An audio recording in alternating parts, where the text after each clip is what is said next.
And again, here's part 6, looking at the impacts of World War II in Europe.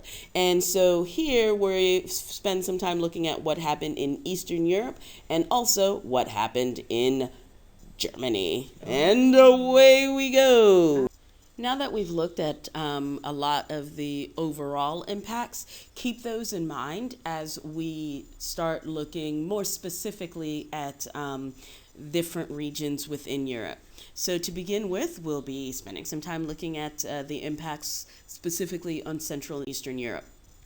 So again, one of the things that we talked about was this idea of the mass movement of people.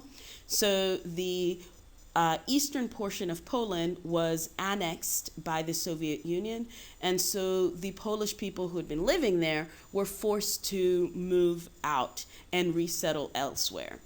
And so over 2 million people were forced to move, and most of those people were now living in the former German areas, that is East Prussia. And then there are a lot of people who could not return home during either for sort of like political reasons, like they would have as Poland became essentially a satellite state of the Soviet Union. People could not return home for political reasons.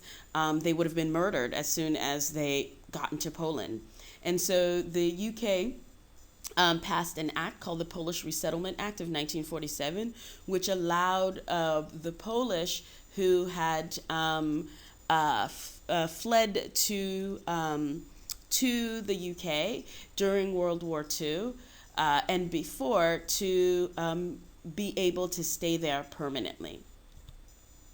And so we have ethnic Germans in Eastern Europe were forced again to move. And these movements of ethnic Germans began with the advancement of the Red Army. So as the Red Army, once the Germans were defeated in Russia, in the USSR itself, the Red Army started pushing westward as the army, the Allied army of Britain, the U.S. and the other countries started pushing eastward, kind of a pincer movement. And so the ethnic Germans were heavily targeted by the Red Army, and very little was done to try to rein people in.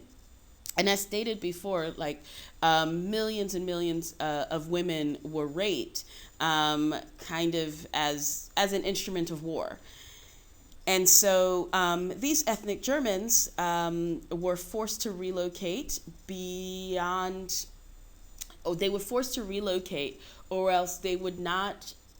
They would be beyond the German government. So one of the things, of course, is with the shifting of Poland's border. With Czechoslovakia and also within Hungary. So essentially, West Germany now has to absorb millions of people that are being forced off of their historic homes.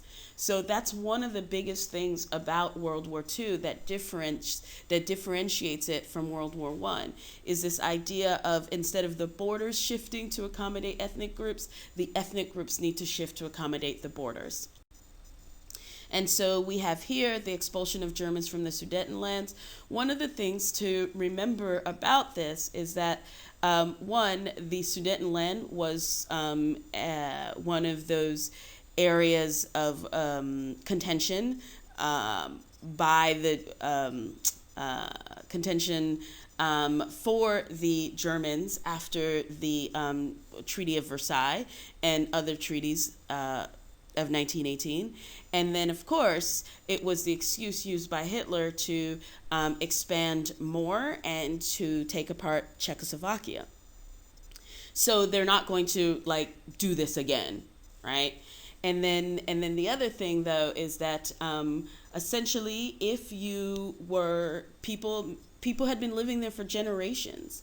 In terms of say Czechoslovakia, they would let people stay who had critical skills. So engineers, scientists, industrialists, like that. People could stay if they had critical skills. If you were a farmer, you had to go. And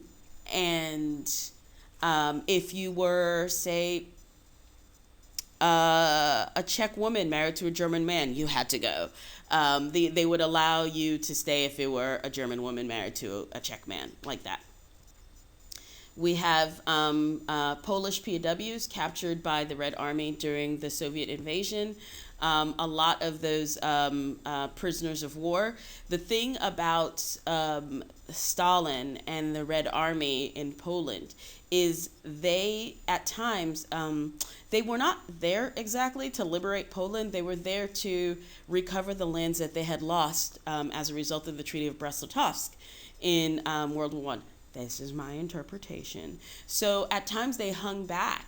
Right before the Germans left, when the Germans saw that they were leaving and before they pulled out, they went like just on killing spree. And even though the Red Army could have intervened, they chose not to, because they need to have a Poland that is ready to fall into their hands.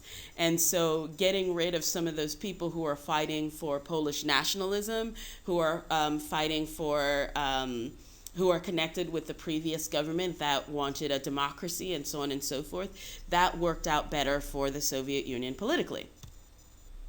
And then we see here, this is one of the results, the mass grave in Katyn in 1943, as we've spoken about previously when we talked about Poland and the Nuremberg trials, etc.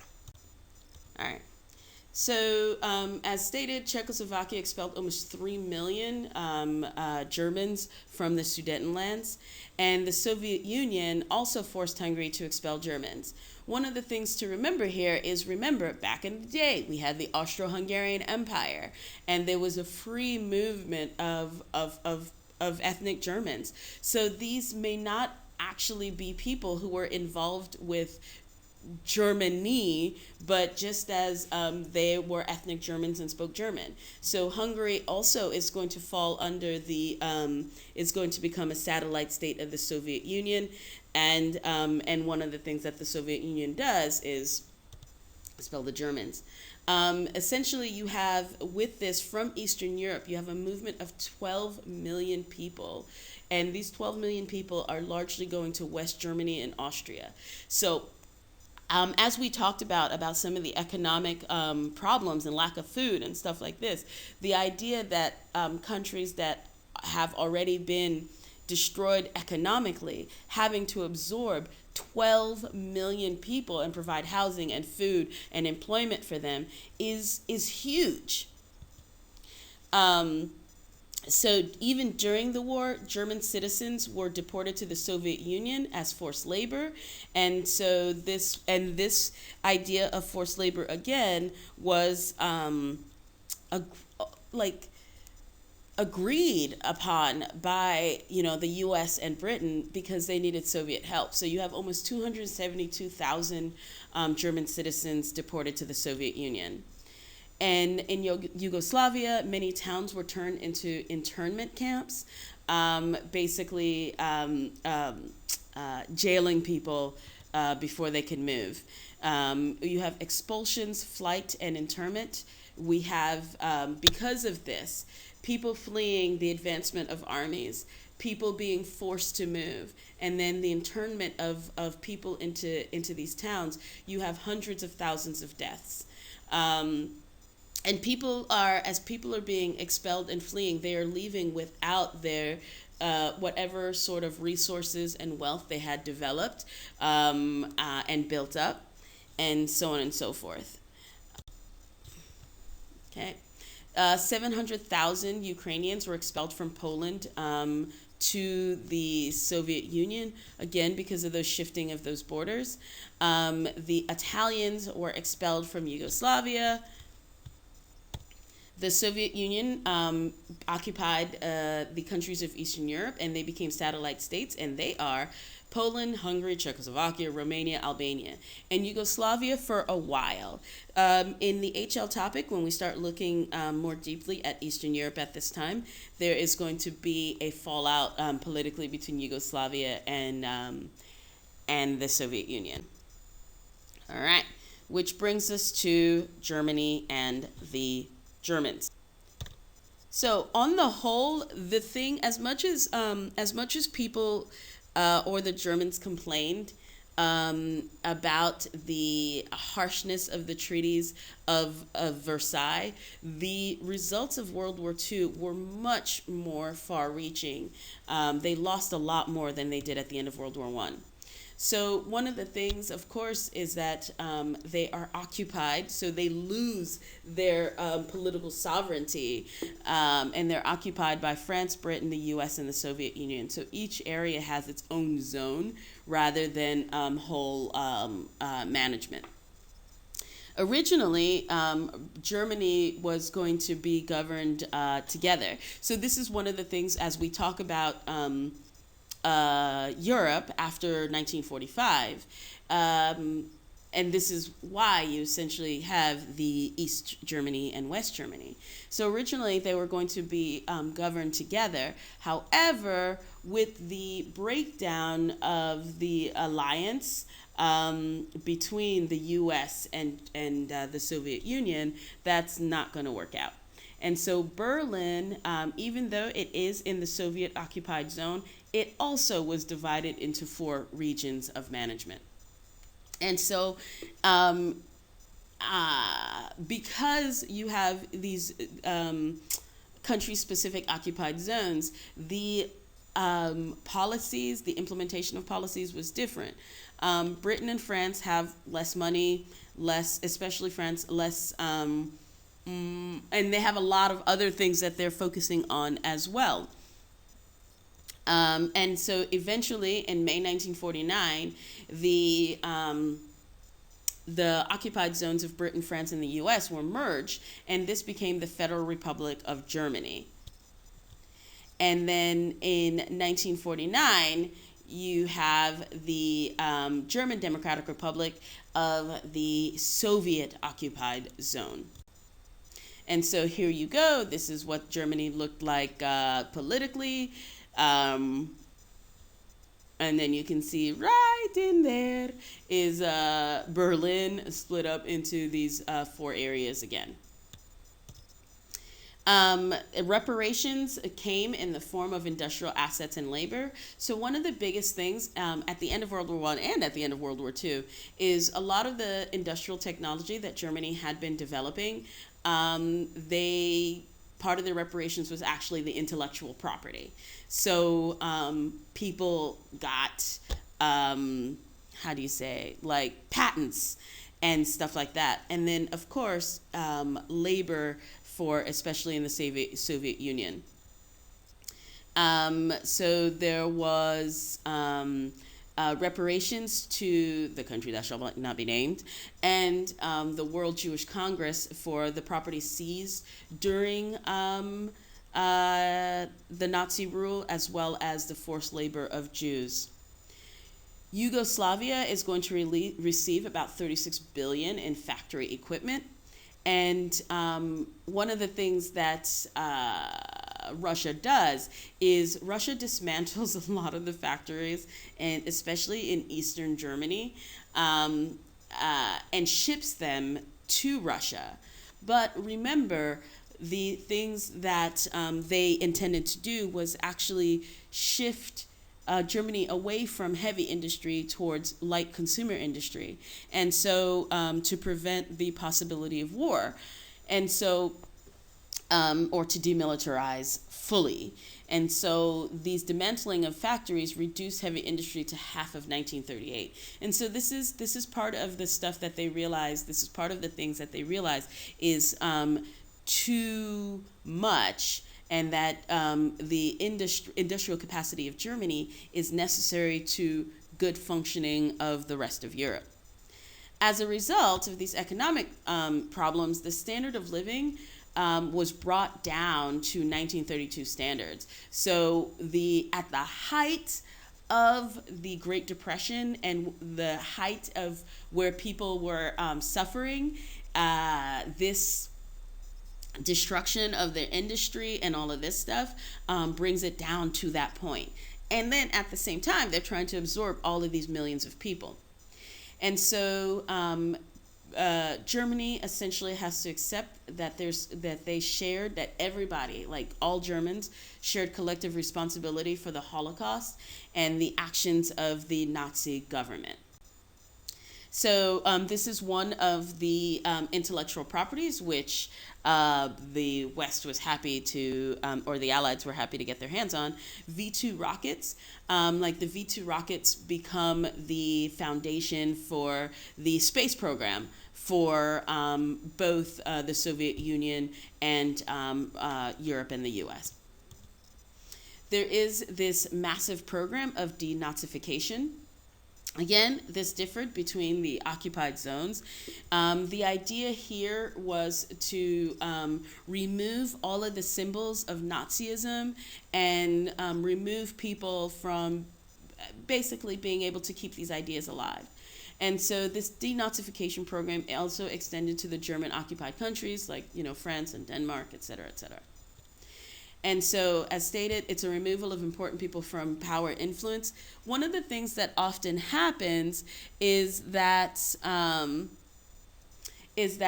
you topple the government, but the institutions are still there. And so that means that even though on the surface the government is different, the underlying ideas and functioning, it would still be the same. And so this was an attempt to completely remove all of that. Removal of Nazi symbols. There was some media and art censorship. Basically, the idea, of course, was to try to keep a lid on how disgruntled people are. So until the program is through. There were internment camps within the Soviet Union.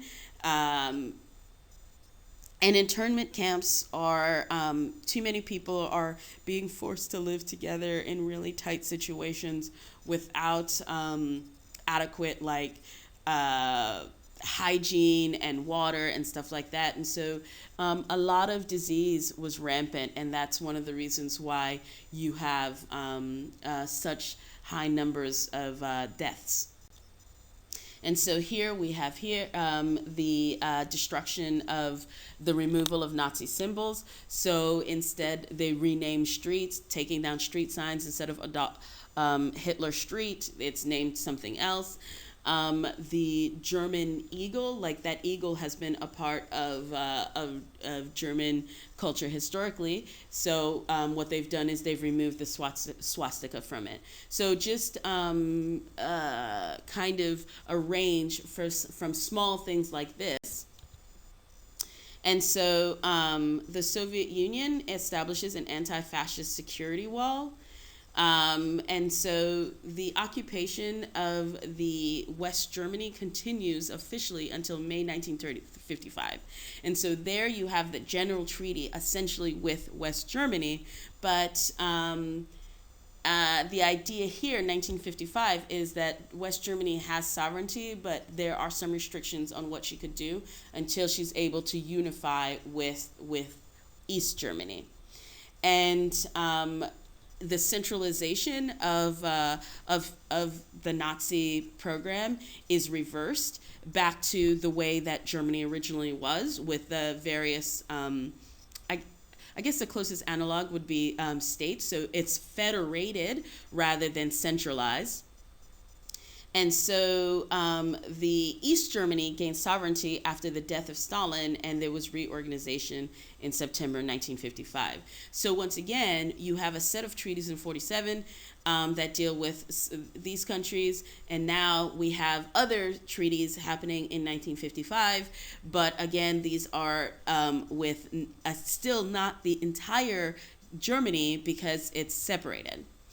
And Berlin was technically occupied until reunification in 1980. So, as stated previously, there are going to be massive difficulties with absorbing millions of refugees. there is an attempt to assimilate these refugees, that is granting of German citizenship. Now, keep in mind, again, these are ethnic Germans, but they're ethnic Germans from hundreds of years ago, generations. So they are not necessarily German as in the state of. You also have German war children in Western Europe. One of the things that the Nazi government encouraged was that women, and they set up hospitals for this, women within areas of Aryans, like in Norway and Belgium and the Netherlands, were encouraged to reproduce with Nazi officers to try to create more Aryan children. The other thing that happens is, just naturally, you have young men away from home and young ladies, and there were a lot of children who were German, and there was a whole heap of hate heaped upon them. And so there was this problem, a lot of children in orphanages and stuff. Ethnic Germans were expelled with property seized in the Netherlands. And of course, as we stated earlier, specifically in the case of Germany, we have destruction of industry and railroads and infrastructure from the bombings. So there is no opportunity for raw materials from Eastern European countries. A really big part of the rebuilding of the German economy under the Nazis was actually reliant on getting raw materials from Eastern Europe. Now, Eastern European countries, a lot of them, well, all of them, are are under the Soviet sphere of influence. And so in 1953, we have the London Debt Agreement to relieve German debt. And the idea here is to provide Germany with an opportunity to rebuild her economy without being crippled by debt. This is one of the things that when people talk about how mean Germany is treating Greece and not forgiving any of the debt, it's like, well, So basically 32 billion marks in total, 32 billion marks in total. You should probably look that up in what that is in today's money and compare that to how much Greece is in debt from interwar and post-war debts. And basically this London Debt Agreement is going to lower the payments and lengthened the payment time. So this allowed the Western Germany. And as you know, to make you happy, here is a handy dandy red question. So again, looking at the impacts of World War II in Central and Eastern Europe and Germany, and compare them with what you know about World War I. Again, my lovelies, please make sure that you stop the video and go back and review the stuff that we discussed last year, looking at the impacts of World War I. This is a really, really wonderful opportunity for you to start the revision process before we head into exams, so it's not like you have to start from scratch right before the mocks. Please, you must listen to me.